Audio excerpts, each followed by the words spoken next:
what's in there. Welcome to our live today. We're going to be talking about growing pains, and hopefully this will be very helpful to some of you. And if you, or at least thought-provoking. Thought-provoking, exactly. If you know anybody, teenagers or friends that have young kids that complain about this, please tag them in this post and share it with them. We've done quite a bit of research here. We're going to be talking about herbs.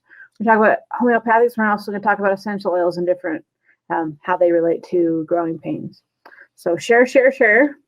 And our next live will be in 2 weeks, and it will be on shingles. So that'll be great fun.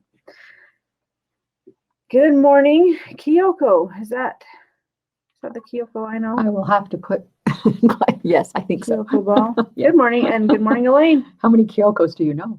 Well, I only know one, but that doesn't mean it's the one I know. Last time I knew her, she was. I'm sorry, ladies, but we're both a bit tired. We're liable to get a little silly today. Growing pains. Growing pains get their name from the fact that they are really unexplained. And more often found in children, although unexplained bone pain is not uncommon to older folk too. It tends to hit children between the ages of 3 and 5, and then again when they're 8 to 12.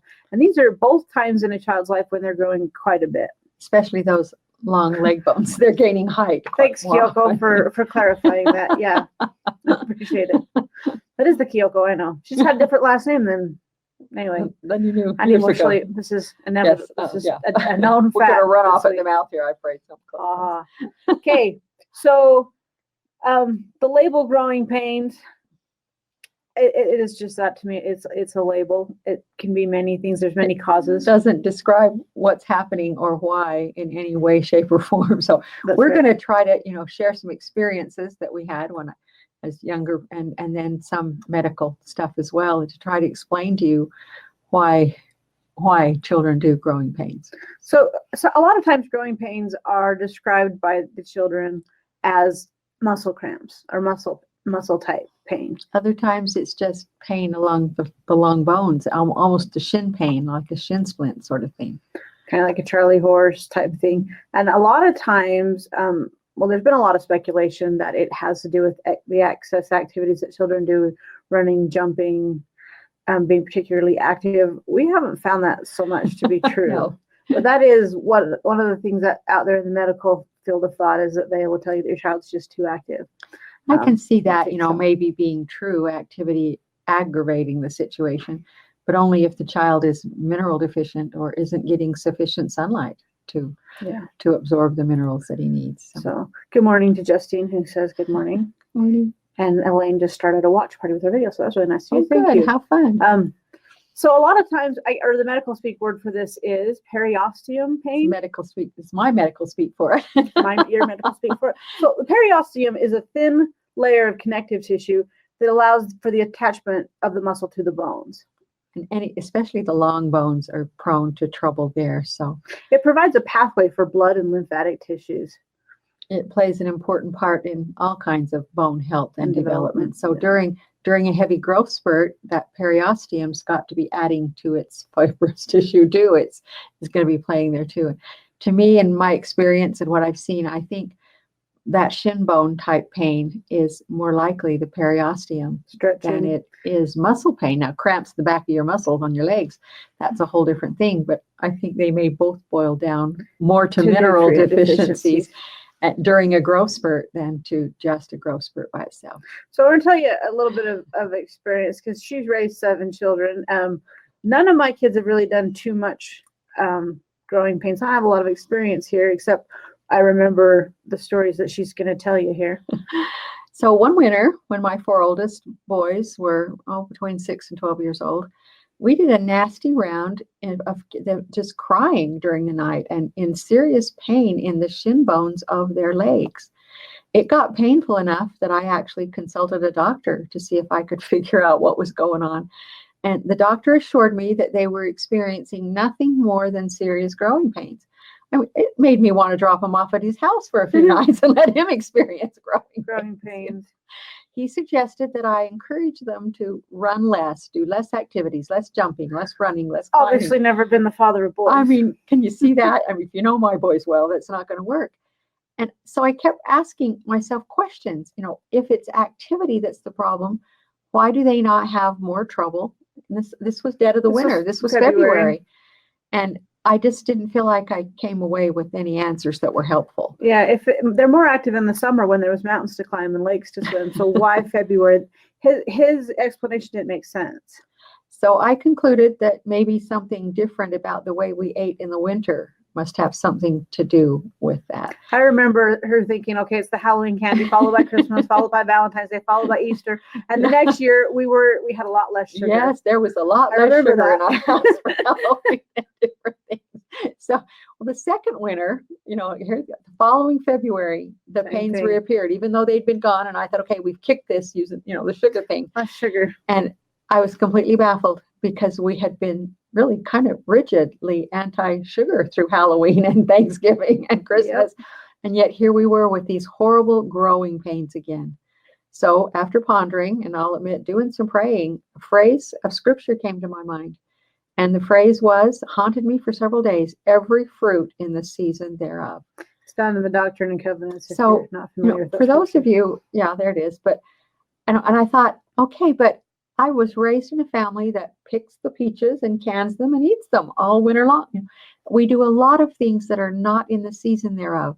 So what were we doing differently than we had done before all the darn growing pains, And it finally occurred to me that a dear neighbor, knowing that we were a little short of money, was a produce man at the local grocery store. And starting in mid-December, any oranges that came in for the Christmas run that got a little soft or were brought to our house, and my kids would eat them, peel them, or if they were in good enough shape, they would juice them. They would juice literally hundreds of oranges in December and January. And by February, we were... So I thought, well, I'm sorry, how can citrus in the winter possibly be the problem? Because it doesn't grow where we lived. It doesn't grow. I remember when she cut us back on the citrus and said, a little bit is okay, but you can't just gorge on it. And that was almost worse than the candy. I could take candy away from them, but not take away the citrus. Those oranges were so wonderful. Anyway, so we hit the third winter. So third winter, we totally eliminated the pig out on oranges. We still had a little bit. I wasn't, cold turkey. I wasn't a marshmallow, but more reasonable level. Too bad. And you know what? There were no growing pains in February. Well, none. Much better. None whatsoever.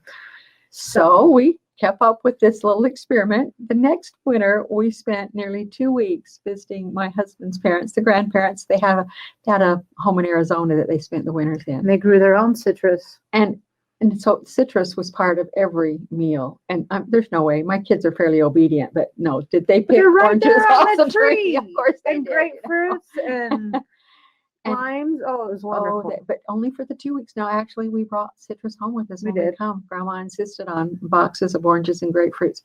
But you know what? No growing pains in February. And so that started me thinking again some more. Okay, they're eating it where it grows. When they're out playing in the sunlight, it's more or less in the season thereof. Yep. And that you seemed need the sun to absorb it really odd to me. So then I conducted the next experiment. Okay. I have kidneys that have never liked citrus overly much. Yeah. I have one kidney that flares up from time to time. And so the next trip to Arizona, now this has become a 5-6 year experiment. That's right. Some of the kids are getting kind of big, but there was a new crop to, the younger ones were coming. So that year in Arizona, while I'm out in the sun, playing on the desert with everybody else, walking around Mexico, I decided to see how much citrus one woman could eat before her kidneys went crazy. And you know what? I didn't find the upper limit. No problems whatsoever. So that started me thinking and thinking and thinking. My mother has this famous punch that she makes out of citrus stuff. So that year, I made Grandy's punch, and I used the citrus that we'd brought from Arizona. And guess what? It didn't take very much of it. Poor kitty started to scream. My mother would drop this thing called ascorbic acid into her punch because it gave it almost a fizzy kick, almost a carbonated kick. And I tried the batches both ways, with the ascorbic acid and without it. Because by then I'd done enough reading about vitamin C to know that ascorbate acid, which is vitamin C, and ascorbic acid, which is a man-made variety, are not the same thing. And I discovered very quickly that it wasn't the citrus that was bothering me, it was the ascorbic acid. Then I did some studies about ascorbic acid content naturally occurring in fruits and discovered that hybridized fruits, I mean, it's a whole different thing. And my mother-in-law's trees were the old generation ones that have been there for years, non-hybridized. Non-hybridized trees. And so, a lot of speculation about what is what. The only thing I know that we stopped doing growing pains when we stopped living on citrus in the winter in Idaho. So it was a piece of the puzzle to us. But I think a lot of times, especially these days, for one thing, I've noticed growing pains are no longer just a February winter thing. They tend to be all the time, and they tend to be almost universally they're a deficiency of minerals or a non-absorption. Even if it's in their diet, they're not absorbing it for some reason. So then we started looking for reasons for other types of growing pains besides the ones we were triggering with our. According to one source, I love this part. Funny. An active child may take 7,000 steps a day. I don't think so. I don't know where that child is, because old as I am, even on a day when I teach, like yesterday, I spent a day teaching and I had 15,000 steps on my Fitbit when I got to the end of the day. I don't do that well, but I still do better than 7,000 steps a day. And my kids outrun me. So I don't even keep up with I don't think so. Grandchildren, come on, So I don't know where they're finding this active child with only 7,000 steps a day. But anyway, they feel like this is causing that periosteum to be pulled and the nerve endings to be triggered. And sometimes that may actually be the issue. But if there's enough, if there's enough nutrition to support the growth of that, it shouldn't be a continual. But if there isn't, if the nutrition is going to bone growth and the periosteum is suffering, then you've got this fibrous layer that's being stretched, and it has nerves and blood supplies in it. And the result is triggering of nerve endings and lack of circulation. And being less active will help. It's not a cure. It's not going to fix it. And it's definitely not even finding the answer, what started the problem, but it does help. So bottom line of that is, I think that the leg bones are not the only ones that suffer. I think the bones in the spine will suffer. Yeah. There are studies out there that indicate that realigning a child's spine 3 or 4 times will totally eliminate growing pains, as it changes how the hips and how the hips do the femur do. So bottom line, if I had a child that was suffering from growing pains, the very first thing that I would do would be to grab a bottle of Millennia, because Millennia is a structural realigner. It's an essential oil. It's easy and it's quick. And I would either put a couple drops in their bathtub, so it gets everywhere. Or I would start at the base of their neck and go all the way down to their tailbone and maybe down the sides of their legs, and I would do that. If it persisted more than a day or two and the Millennia didn't help, I would take them to a chiropractor or a craniosacral therapist. And if you can find a craniosacral therapist, I like them better than chiropractors. They're a lot gentler, especially with children. Yeah, I really do. Craniosacral therapist would be my second thing to do. And then, of course, now we're going to start talking about possible solutions to consider. And we are going to break this down into 3. We're going to talk about herbs. We're going to talk about essential oils. We're going to talk about homeopathics. But first, we want to cover a couple of things that don't really fall into any of those categories. And then minerals are kind of their own category, too. So, well, and depending on the time of year, yeah, that's the thing. Electrolytes, the growing pains are more likely earlier. Summer.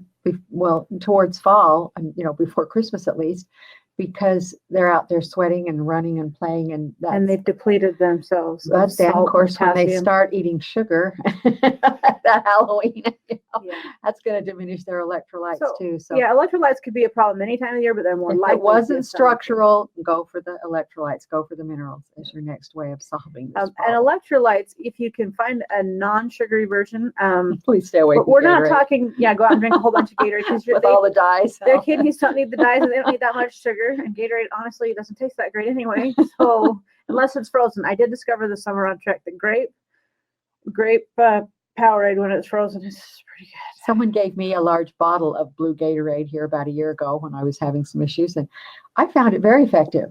I never opened it. It sat in the cupboard as a reminder to me to drink that beautiful blue water. It worked great. So the one that we use is called Elite. An Elite electrolyte. You can get it on Butterfly. I think you can get it on Amazon. There's a couple places, but I really like that one. It is not. I do too. It's been the best one I've ever seen. It just takes a little bit salty, and you get used to it. I put a little squirt of it in my water bottle, and most of my kids even got to the point where it doesn't bother them. But if you need to, if your kids are a little picky, you could put it in apple juice, or I just put it in a little bathroom cup and glug 2 swallows down and I'll put it in my water bottle throughout the day. It chase it doesn't with a bother little me. juice or something. So, but another really good thing to consider is leafy greens. your best place to find electrolytes and minerals and things is in things like kale and Swiss chard, meat greens and spinach and broccoli. Avocados are an excellent source of those things. Interestingly enough, lemons are another one that are really good source of potassium and calcium and magnesium. And they also have the added benefit of detoxing the liver. So, and lemons, they can help balance the pH level. So adding a little bit of lemon to your kids' water, you may find. Adding a little bit of lemon to the herbal tea you're making them drink. Yeah. They're hating you anyway. might as well throw that in. Lemon actually makes our teas taste a lot better. Sea salt, because sodium is an electrolyte and the body requires it. The problem with salt, though, is that you have to have potassium to balance it out. So feed them vegetables and salt them. There you go. That's because salt, even fruits. I'm sorry, the old saw that pregnant women have believed forever that they should eliminate salt. It's crazy. Was the greatest recipe for toxemia ever foisted on man.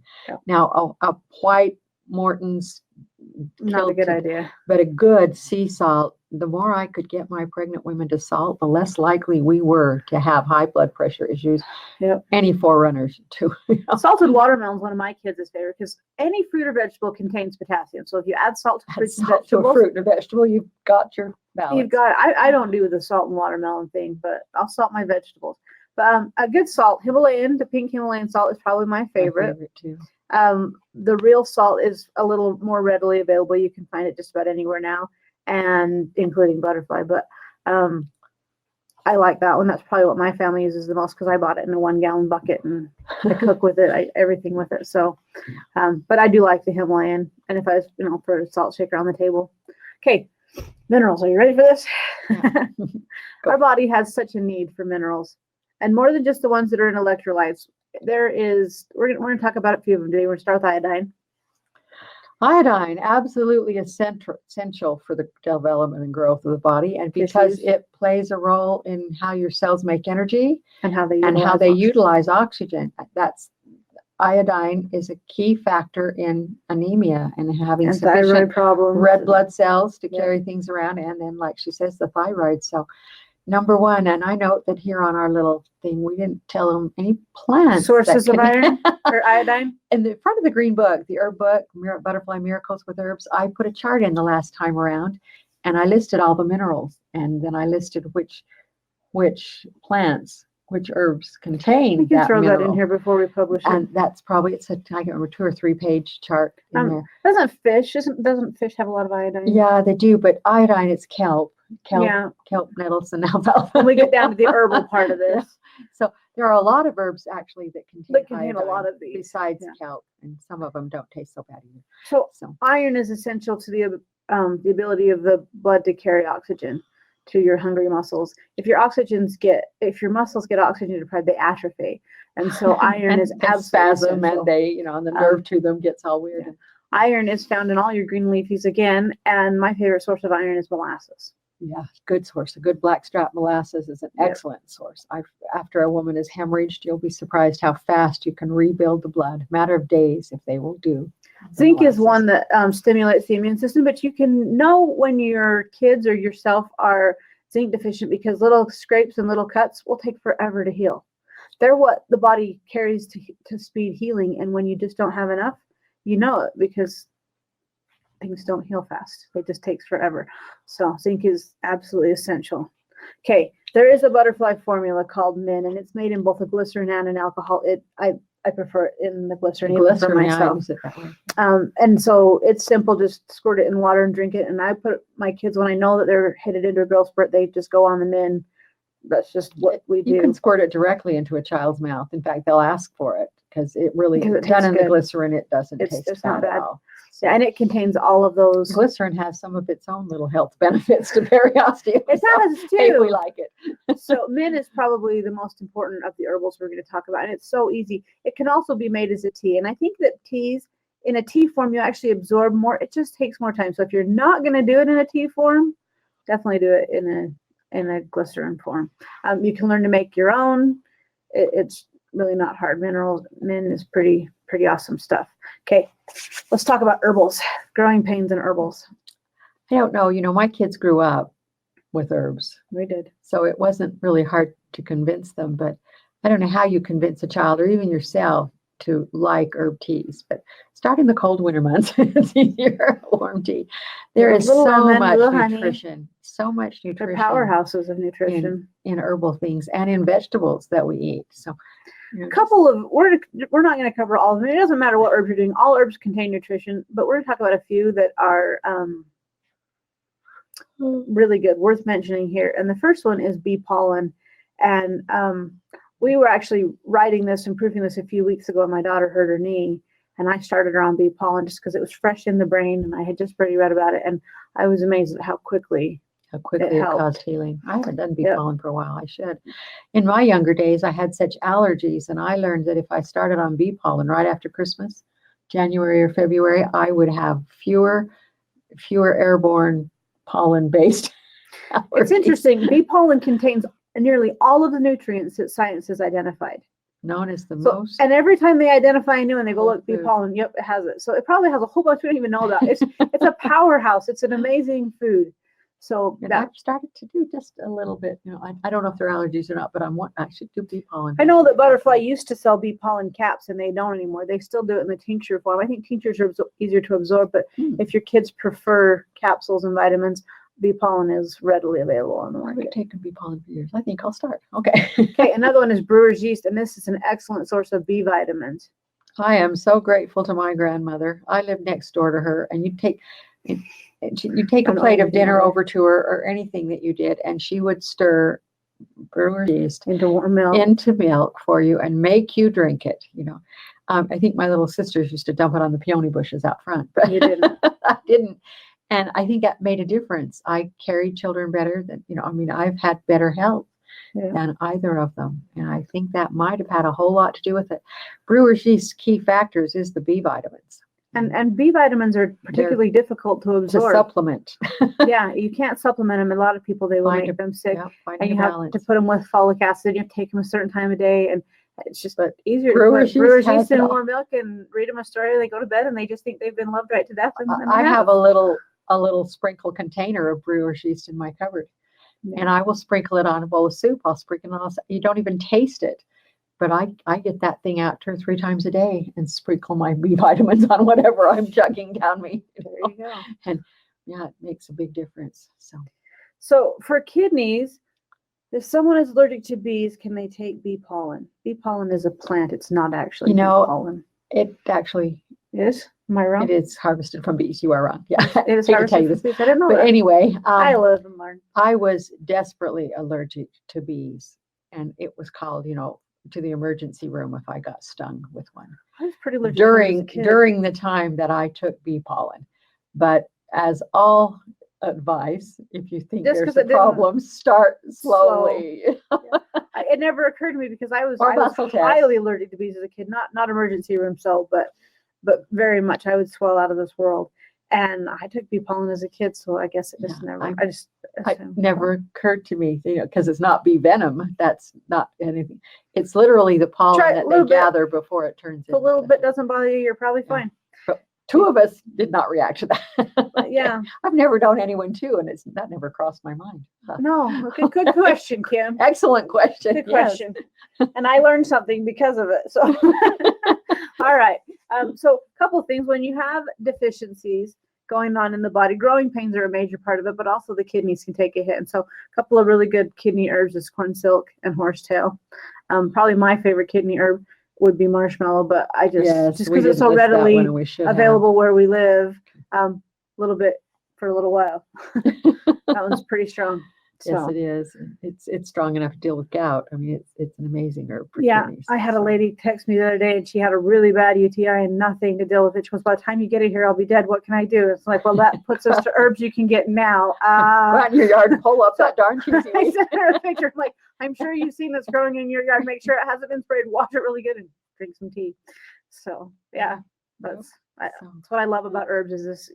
Can run out and find one in your yard. Okay, and the nerves hit a big hit. So if your child's growing pains are more nerve tingling ends being triggered than more of a muscle type thing. Periosteum thing. The nerves periosteum thing. The periosteum are being tweaked. Chamomile is actually one of the most amazing herbs for that.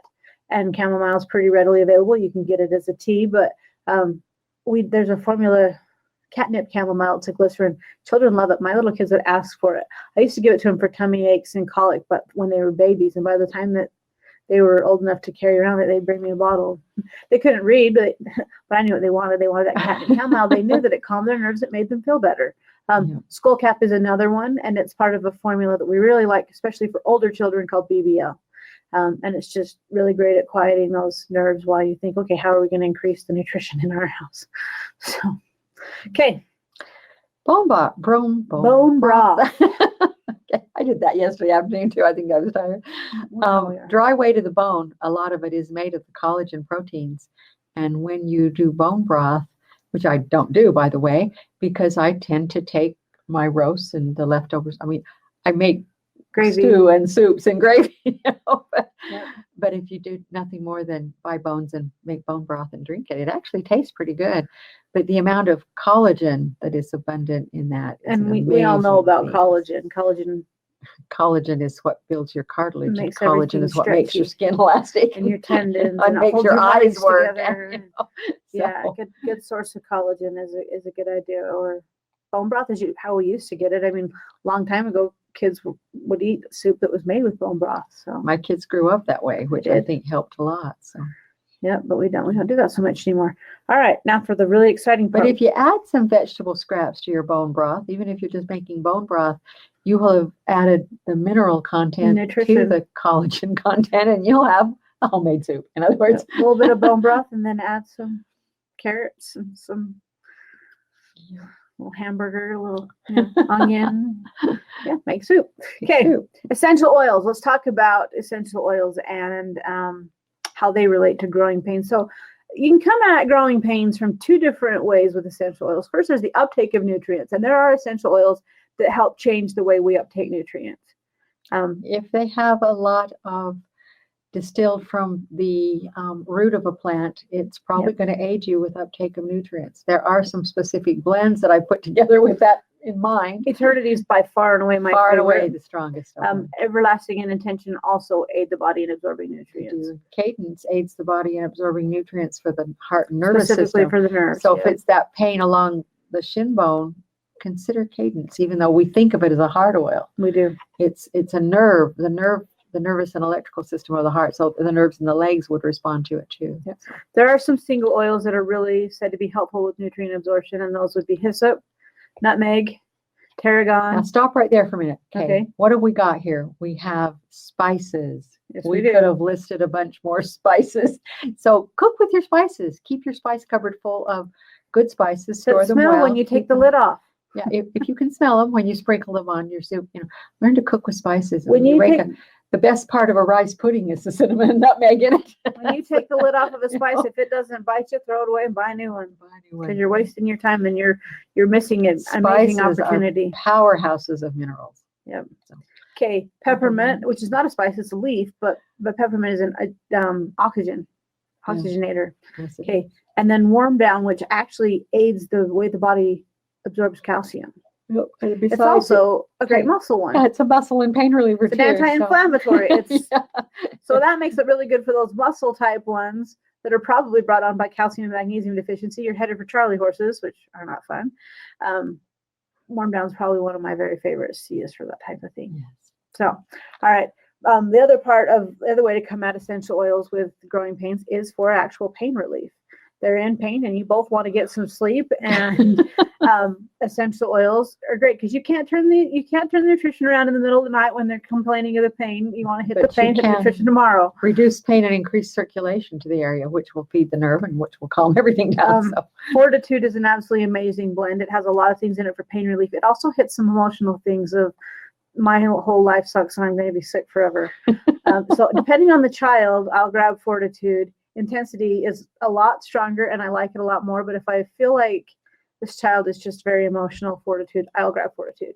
Oh, is that why? Because I've got here, I wrote this for, 3 or 4 months ago, and it says, deeper is still my favorite. I would have to reword that and It's say I'm intensity. getting very fond of Fortitude. Oh yeah, Fortitude is very emotional. Intensity hits the pain in the wrist, but Fortitude makes me sleep better and feel Fortitude better. actually contains intensity. It contains deeper. I think it's pain.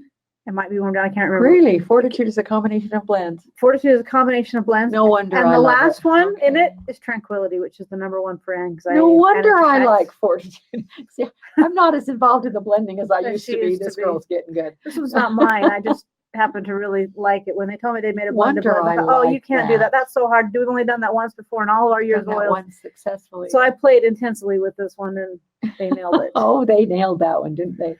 So All anyway, right. yeah. Breezy is often thought of as a oil blend for breathing issues, but because of the amount of peppermint and different things in it, it can be amazing for muscle pain. If it's what you have, great. Did that years ago with my mother-in-law. She called in pain from Arizona, and what have you got? Breezy took care of those Yep. shoulders muscles she'd strained doing yard work Better to very put, effectively. if you want to try Fortitude or Intensity, great, order one. But in the meantime, use what you have. If Breezy you have has some very anti-inflammatory oils in it. It's pain is a amazing. great one for the same types of reasons. So yeah, there's so many different choices, and you don't need to have them all. But And Tend to Care, play. she prefers Warm Down. I like Warm Down. It's, I think, a more effective Yeah. blend, but it has a black licorice smell that I don't.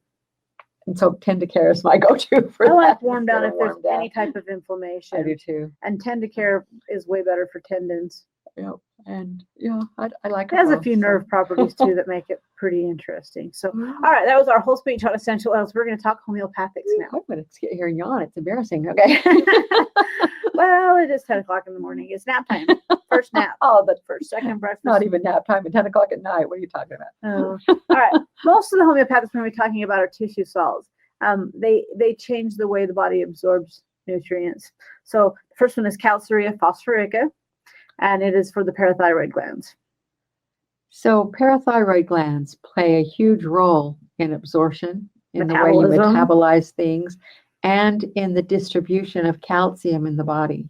Yep. And so we're not saying it's going to rob the bones of calcium and send it to that periosteum, but it's going to take an overhaul look at where it's needed And the make most. sure that it's doing the Okay. best that it can. And it is one of the few remedies that's mentioned in a homeopathic materia medica as a remedy for growing, For growing pains. pain specifically. First one I would reach for is Yep. Calcarea phos if there were any pains in my children's legs. The next one is Magnesia phosphoricum. And this one is famous for the relief of muscle cramps, Charlie horses, Muscle leg pains. pain. It's specifically noted for cramps that are better for the application of heat. Or better when at night when sleeping. So if it's bone pain across the shins, I would go Calcarea phos. If it's cramping in the muscles at the back of the legs, I would go for Mag phos. Okay. Yeah. Both of those two are cell salts. They are. You So- can get them as a heavy duty homeopathic, but for growing pains, I think Cell salts. cell salts are more all you need. effective. So. Okay, rust toxidendron. Well, let's see. The severe symptoms and suffering are excited when the body or the, what is it? I can't read it. Body or the limbs are at rest. So this is not one for children who you think their growing pains are actually related to overactivity. It's made worse by the stretching of that periosteum. This is for those kids who they lay down at night and it gets worse. Or they have Worse growing for pains lack of sitting activity. still in school. Yeah. Bruce Tox it's a nerve remedy predominantly. And it went a round of popularity here of 10, 15 years ago. A very old person, I swear, in this valley was taking it for their sciatic pain, which 8 out of 10, it probably did a really good job for, It is a nerve, muscle, and joint remedy. So for arthritis and other things besides growing pains, it's what they call a polycrest. Everybody's going to benefit from the use of this one at some point in their life. So, And it's Arnica amazing. montana, the next one is actually complete opposite. Is for overexertion of the muscles. Bruising. Bruising. That's Yeah, Arnica's overexertion number and one bruising. thing. So For bruising. So then there's belladonna, and that one is cramping in the legs, involuntary limping. keynote of They belladonna come on is that symptoms come on it quickly. doesn't come on gradually. It's there, All of a and then it's sudden. not, or Yeah. it's not and it's there. Belladonna is one that you should read the thing and make sure it applies to you before taking it. It is a strong nervine. and probably But when it's what you need, small it is dose. such relief. It's also a great one for headache, by the way. Yeah. So, Caliphosphoricum. This You one's notice another phos. What does this tell us about Phosphoricum. phos? You know, Yeah. phosphorus as the missing nutrient. Hmm. So This one's paralyzing pain in the limbs. Better with motion, better with warmth. It's a good one for strengthening nerves. women, people in general, that when they sit a minute and then get up, they have a hard time walking. It takes a minute for that motion to loosen up their muscles. That Caliphos is your number one for that. So. An amazing thing when you have someone who's suffering from growing pains is massage. Massage is absolutely amazing. It goes hand in hand with essential oils, and it's great. We ran across a machine. I should have gotten the link. Brought one in. Is it come?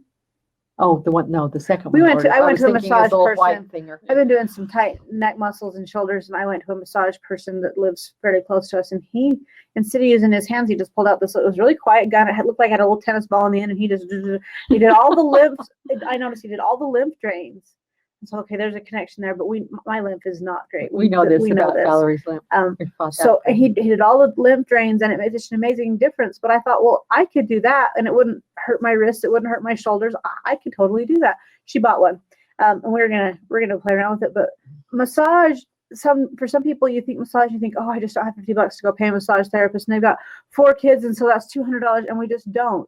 But there's no reason that we can't massage each other. $80 or something for that little machine. So that's and a couple of chiropractor appointments you pay for it, and a good lymph drain chart. Yeah, you'll be in business. I think it's going to be an absolutely amazing thing. I'm excited about it. It's going to be great. So we already talked a little bit about chiropractic and craniosacral treatment, but I just wanted to quick remind you that those are absolutely amazing. I'll put in a blurb. My favorite class to teach is craniosacral. cranial. Somebody find me a class. They help. I love teaching improves that. nerve function so much. So, in the blog that will be coming out later this afternoon, there is a list of all the craniosacral therapists that we know of.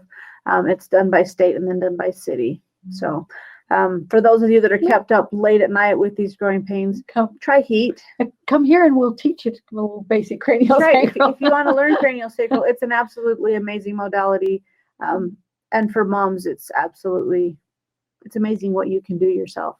So heat is one of the first things to think about, and we really hope that there's been something in here that will help you out and that you can try for your kids.